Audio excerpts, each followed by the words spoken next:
We are now joined by House Impeachment Manager Madeleine Dean. Congresswoman Dean, thank you for joining us this morning.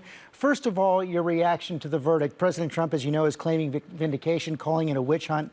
What message does an acquittal verdict send? Well, as you pointed out, and as Dr. Cassidy pointed out, this was the most bipartisan impeachment in our country's history. So I understand, and the American people understand, that Donald Trump was guilty of these crimes against our nation, against his constitutional oath. So I give credit to the 7 Republicans who stood with us, who followed the facts, who looked at the law, who looked at the evidence, and found this president guilty of high crimes and misdemeanors. You and your fellow managers at points got emotional during this debate. Just give us a sense of what it felt like to be on that Senate floor this week making this case. Well, I have to admit to you, it was a solemn honor. It felt very sober, very solemn, but I was very proud to be a part of an extraordinary team of managers led so well by Representative Lead Manager Jamie Raskin. And of course, we were supported by a terrific team. It felt like the gravity of the Constitution was resting on our shoulders. Many have said that the Constitution is a precious thing, that democracy is a precious thing, and it's fragile. So what we did, and I think we did it very well, was we put forward the strongest case based on the evidence in the law and the responsibility of this president, that the president just absolutely abandoned his oath. I'm very proud of what we did. It felt very sober and solemn. I will say that as the vote was taken, I was standing in the chamber as the vote was taken, and you know that each senator must stand and say his or her vote, and what they said was either guilty or not guilty. It was powerful to hear the 57 guilties, and then it was puzzling to hear and see Mitch McConnell stand and say not guilty, and then minutes later stand again and say he was guilty of everything. History will remember that statement of speaking out of two sides of his mouth. You saw Senator McConnell and others, as I just talked to Dr. Cassidy about, suggest that President Trump should face possible criminal charges or could face possible criminal charges in the future. Several of your colleagues have said the same thing. Do you believe that those charges should be pursued? I have to admit I'd rather stay in my lane.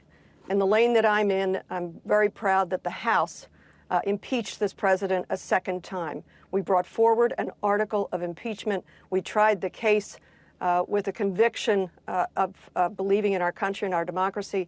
I'll leave criminal charges to those who are expert at that.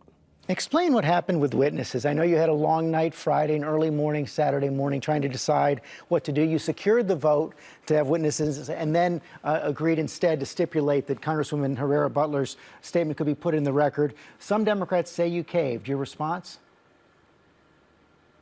Not at all. And I give a lot of credit to Representative Herrera Beutler for coming forward with that information that revealed the state of mind of this president, that when he is being called, desperate calls to help, to send troops, to send help, to protect the Capitol and to protect the joint session of Congress and his own vice president. What was his state of mind? He was more concerned about his so-called big lie and the rigged election. So I give her a lot of credit. We didn't need more witnesses. America witnessed this, that we were in a room full of witnesses and victims. We needed no more witnesses, but what we were able to secure was a stipulation by the former president's lawyers that what she had said was true. It was entered into the record. Further witness of the high crime and insurrection incited by a president. Minutes later, the president's lawyer denied that on the floor of the Senate. Well, the president's lawyers really struggled. I think the world witnessed that. They struggled with their own credibility. They absolutely struggled with legal arguments. They struggled to understand or even recognize the gravity of the evidence. I thought their performance reflected really their client. Final question on this question of a 9/11 style commission. Is that something you believe the House and Senate should pursue at this point? Think about it.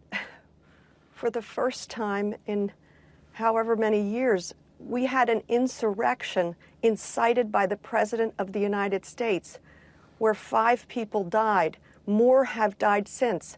Hundreds were injured. People lost fingers, lost eyesight. The house was desecrated. The Capitol was desecrated. People were terrorized. This was incited by the President of the United States. Of course there must be a full commission, an impartial commission, not guided by politics, but filled with people who would stand up to the courage of their conviction, like Dr. Cassidy. Congresswoman Dean, thanks for your time this morning. Hi, everyone. George Stephanopoulos here. Thanks for checking out the ABC News YouTube channel. If you'd like to get more videos, show highlights, and watch live event coverage, click on the right over here to subscribe to our channel. And don't forget to download the ABC News app for breaking news alerts. Thanks for watching.